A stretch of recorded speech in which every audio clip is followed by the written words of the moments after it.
Today's lesson, we are trying to find the square roots of an equation. We're going to solve it by using the square root principle. So you have 4x squared plus 10 equals 46. And since we have the variable by itself on the left-hand side, we don't have to do any factoring. All we have to do is go through the process of solving the equation. So if you're adding 10, you want to subtract 10, and that's how we come to 4x squared equals 36, which is 46 minus 10, which gives you 36. And since your a coefficient is 4, what you're going to do is you're going to divide by 4 on both sides, and you arrive to x squared equals 9. And since you have x to the power 2, you're going to get the square root of both sides, and you notice that you can either square 3 to get 9, or you can square negative 3. You can square negative 3 to get positive 9. So that's why we have two answers, okay? We're going to go ahead and do b together. We have 3x squared minus 5 equals 25, and you notice that we just have a variable on the left side. So we're going to go through the process of solving this just by how we solve linear equations, but we know it's quadratic. So what we do is on the left side you add 5. On the right side you add 5. Now you notice that negative 5 plus 5 gives you 0. So you're left with 3x squared equals 25 plus 5, which gives you 30. Since you have 3 times x squared, what you're going to do is you're going to divide by 3. You're going to divide by 3. So 3 divided by 3, you're left with x squared equals 30 divided by 3, which is 10. Now we know that 10 isn't a perfect number, but we can get the square root. This is actually going to be irrational. So x is equal to, remember that we can either have a positive square root of 10, or we can have a negative square root of 10. Solving a perfect square trinomial. Trinomial means there's 3 terms in the polynomial. What is the solution? In other words, what is the value of x after you input? That will give you 25. Now if you notice the right side is 25, you notice that is a perfect number. That means that 5 times 5 gives you 25, or we say 5 squared gives you 25. You also notice that 4 is a perfect number. How do I know it's a perfect number? It's going to be 2 times 2, or 2 to the second power, gives you 4. And of course, the first term is a perfect term because x squared is the same thing as saying x times x. Now to check if this is a perfect trinomial, I have to figure out or identify the number or the term that makes this perfect and makes this perfect. Well, I know for a 4, it's going to be 2 times 2. I know for x squared is x times x. So what I'm going to do is I'm going to go ahead and multiply x times x, which is x squared, so it's going to be x times 2, which is 2x, and then you got to multiply it again twice, and that gives us the middle term. So we can factor this, and what you're going to get x plus 2 raised to the second power, and we know that 25 is a perfect number, so it's going to be 5 squared. So here's my polynomial, and it's x plus 2, and this is x plus 2. So x times x gives you x squared plus, you can do what we call the box method. We have x times x, which is x squared, x times 2, which gives us 2x, x times 2 gives us 2x, and then 2 times 2, which gives you 4, so this is x plus 2. And all I'm doing here is I'm finding the area of this square. And you notice you have x squared plus 2x plus 2x gives you 4x plus 4, and it does equal that. Now, so how do we get from this statement to this statement? Think about it for a minute. How do we get from that statement to this statement? That's correct. What you got to do is you find the square root of both sides. So when you find the square root of both sides, you're left with x plus 2. And you notice that it says plus or minus 5? That's correct. Because 5 squared is the same thing as saying negative 5 squared. And what's 5 squared is 25. And what's negative 5 to the second power? 25. Okay. So what's going to be our answer? Well, we still need to finish it. We have x plus 2 equals 5. X plus 2 equals negative 5. Remember, it could either be 5 or negative 5. We subtract 2 from both sides, so x equals 3, and that's what we have here. X could be equal to 3. Or you subtract 2 from both sides, and you have x equals negative 7. Now, what I'm leaving here off is checking. It's always a good idea to check. So you have 3 squared plus 4 times 3 plus 4. 3 squared is 9, plus 4 is 13, plus 12 is 25.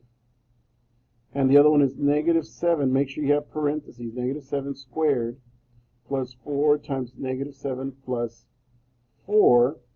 Negative 7 squared is 49. 49 minus 28 is 21, and then 21 plus 4 is 25. I did mine in the using my mental math, but you could use a calculator to check. Problem 4, completing the square. What value completes the square x squared minus 10x? So we want to make this into a perfect square. So you have x squared minus 10x. And you have to add something to make this a perfect square. Well, there's a formula, or there's a method. And that method requires you to identify the b value, the b coefficient.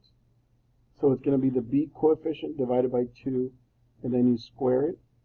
In this case, it's negative 10 over 2, and you square it. So negative 10 divided by 2 is negative 5.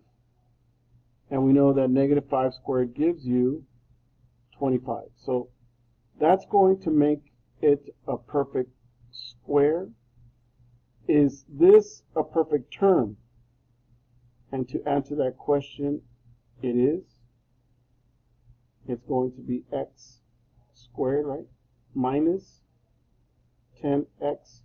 And is this a perfect square? Well, yes. Because you multiply 5 to the second power to get 25. Now, to know if this is a perfect trinomial, you multiply x times 5. You multiply x times 5, and then you double it. So x times 5 is 10. No, x times 5 is 5x times 2 is 10. So it does give you the middle term. So what are the factors? X minus 5, and we have x minus 5, which is the same binomial. So it's going to be x minus 5 raised to the second power. Now, if you want to check it, I'll show you my area model. So we know that this is a square. We know that this side is going to be x minus 5. And we know this is x minus 5. X times x is x squared. Then we have x squared. Negative 5 times x gives you negative 5x. Negative 5 times x gives you negative 5x. So negative 5x plus negative 5x, doesn't that give you negative 10x? And then negative 5 to negative 5 gives you 25. So we did complete the square. And so when we complete the square, it's going to be x minus 5 times x minus 5. And we're going to have x minus 5 raised to the second power. Okay, we're going to be going to write 3x squared minus 12x plus 6. What do you notice about each coefficient, A, B, and C? That's correct. They're all divisible by 3. So what I'm going to do is I'm going to divide this term by 3. I'm going to divide this term by 3, and I'm going to divide this term by 3. So you get x squared minus 4x plus 2 equals 0. So now I'm going to solve this by completing the term. What I'm going to do first is I'm going to move the constant, which is 2, to the right side. And I'm going to do that by subtracting 2 from both sides. So I have x squared minus 4x plus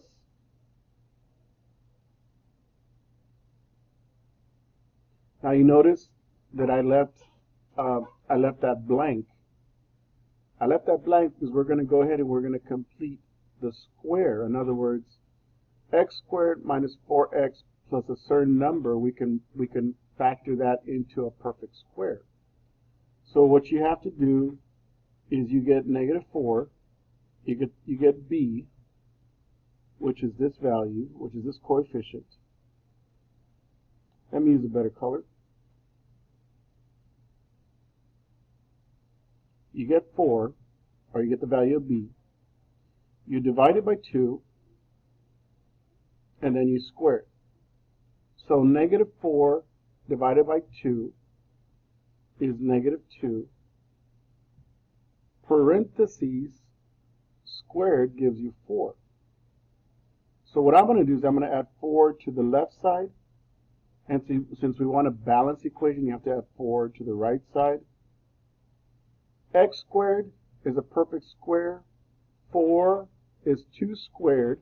That's a perfect square. So to factor this, it's going to be x minus 2 squared equals 2. And remember how to solve this. Since we have a square on the left side of that parentheses, what we're going to do is we're going to find the square root. We're going to get the square root, and you notice that the answer can be negative 2 equals positive square root of 2, or you can have x minus 2 equals square root of 2, negative square root of 2. What you do next is you add 2 to both sides. And you know that we can't add 2 to the square root of 2, so your answer will be square root of 2 plus 2, or we have square root of 2 negative square root of 2 plus 2. Some books have it like this: x equals plus and minus square root of 2 plus 2.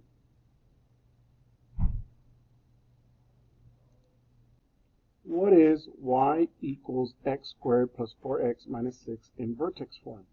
Name the vertex, the axis of symmetry, and also the direction of the opening and the y-intercept. So what I'm going to do is I'm going to rewrite this. Y equals x squared plus 4x plus, there's going to be a number that's going to make that a perfect square, minus 6 plus that same number, because we're, subtracting. So we're adding and subtracting at the same time. So what you're going to do to make it a perfect square, you have to get the middle coefficient. In this case, it's b. You have to get the middle coefficient divided by 2 and then square it. So 4 divided by 2 is 2, and 2 squared gives you 4. So to make this a perfect square, you're going to have to add 4 here, and then at the same time on the same side you have to subtract 4. And you might be wondering, why do we add 4 and subtract 4? Why can't we just add 4? Because 4 minus 4 gives you 0, and so you're just adding 0 to the quadratic. Now the 4 is a perfect number. We also know that x squared is a perfect number, or perfect term. We know that 4 is a perfect number. You divide 4 by 2, and you get 2 times x, which gives you, times 2, which gives you 4x. So this is a perfect trinomial. So I'm going to factor this. So we have y equals parentheses x plus 2 squared. Now what is negative 6 minus 4? That's negative 10. Now that plus 2, we did talk about transformation. That means that the quadratic would have to go to the left 2 units. And that minus 10 means it goes down 10. And since we know it goes left 2 units, we know that the axis of symmetry is x equal negative 2. And since we do not have a negative a value, it's going to open upwards.